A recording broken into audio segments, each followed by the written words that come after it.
नमस्कार दर्शक बंधु समस्त शुभेच्छा अभिनंदन। आमे कहा भी सन्देह करबा कथा नुहे। जदि बा मनरे केतले सन्देह आसुची तेबे जा पाई सन्देह आसुची ताको आमे खोलाखोली पचारि नेबा उचित। से भावना को भाबी आमे मन को अशांति करबा कथा नुहे। एहारी उपरे मो एक कविता आनिची आपण मानक सम्मुख को। कवितार शीर्षक है सन्देह।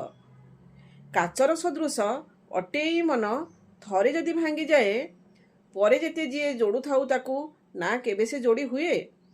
जेउ कलंकटी सबुदिन पाई संपर्कटी भांगी दिए स्नेह संपर्कटी थरे तुटी गले जोड़ी हुए नहीं सीए।